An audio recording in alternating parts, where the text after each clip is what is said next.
Welcome back to the channel, and thanks for tuning in. Please remember to like, share, and subscribe if you enjoy this story.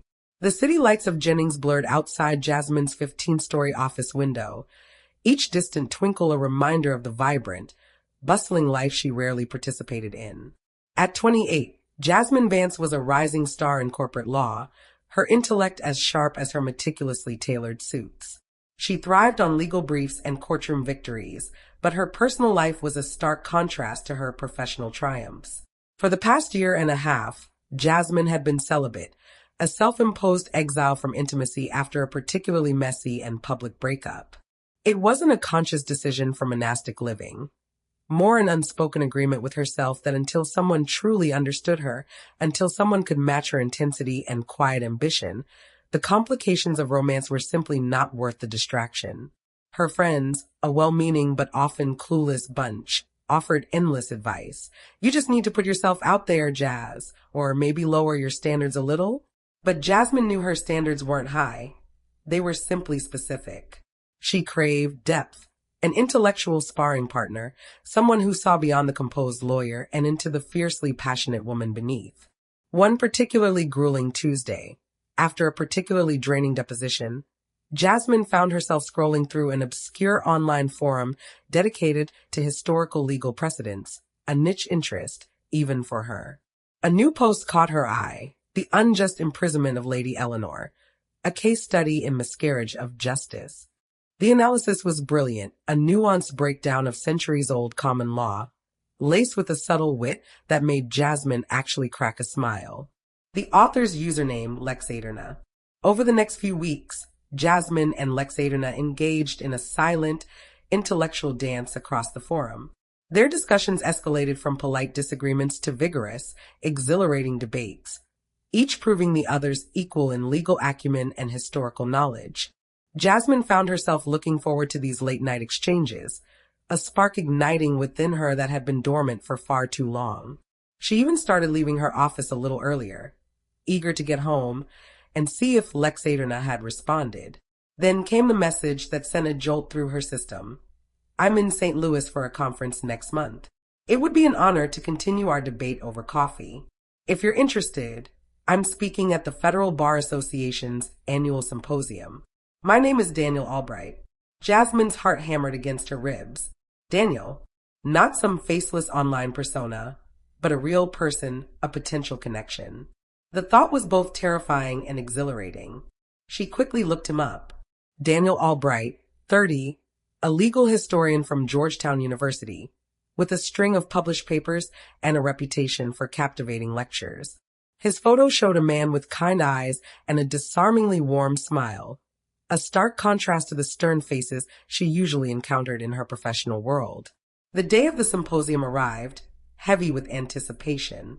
Jasmine, dressed impeccably in a sapphire power suit, slipped into the crowded lecture hall. When Daniel took the stage, a hush fell over the audience. His voice, rich and resonant, filled the room as he spoke with an eloquence that captivated every listener. He was even more attractive in person, his intellect radiating from him like a palpable force.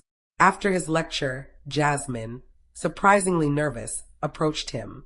Mr. Albright, she began, her voice a little breathy. I'm Jasmine Vance. We've corresponded online. Daniel's eyes lit up. Lexaderna, I had a feeling. It's truly a pleasure to finally meet you, Jasmine.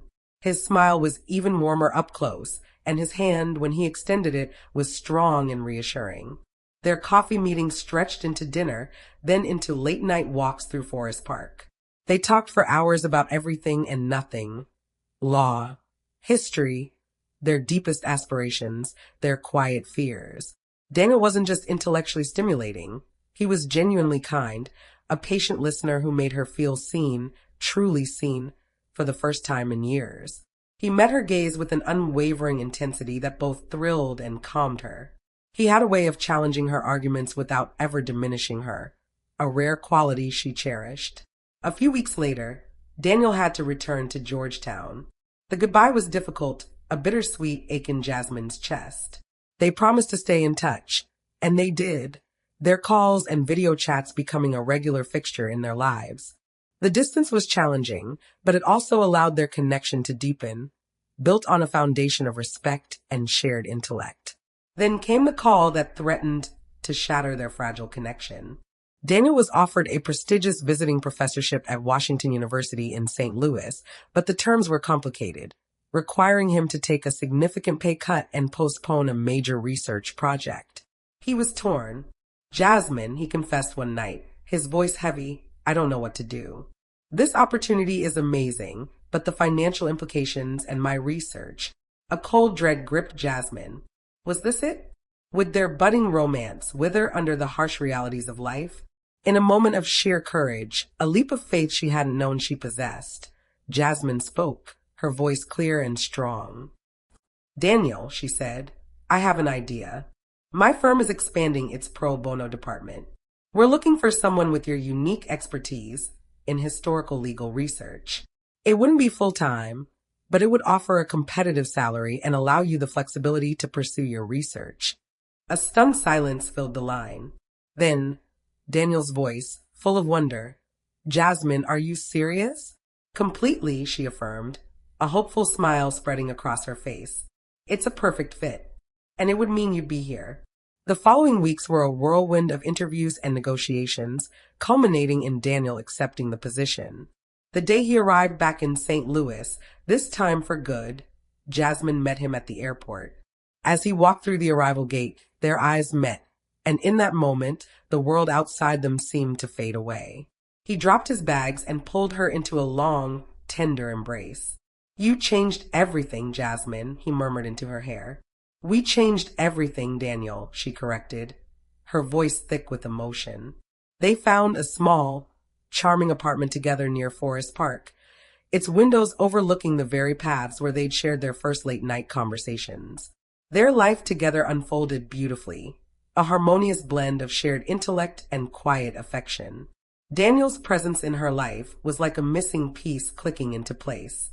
He understood her driven nature, her need for intellectual stimulation, and he cherished the quiet moments of vulnerability she rarely showed to anyone else.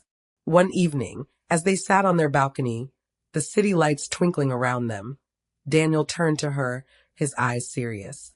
You know, he began, you told me once that you hadn't been with anyone in a long time, that you were waiting for something real. Jasmine's heart fluttered. She nodded, remembering the difficult confession. I hope, he continued, taking her hand and lacing their fingers together, that I fulfill everything you were waiting for. In every way. Jasmine looked at him, her eyes brimming. He did. He fulfilled her intellectually, emotionally, and in a way she hadn't dared to hope for, physically. Their intimacy was profound, built on trust, respect, and a deep, soul-stirring connection that transcended mere physical attraction. It was a union of minds and bodies, a profound sense of coming home. She leaned her head on his shoulder, the cool evening breeze caressing her face. More than you could ever imagine, Daniel, she whispered, her voice thick with happiness. The long, lonely silence of her celibacy had been a painful journey, but it had led her to him, to a love that was everything she had ever dared to dream of, and so much more. She finally understood that waiting, truly waiting for the right person, had been the most romantic decision of her life.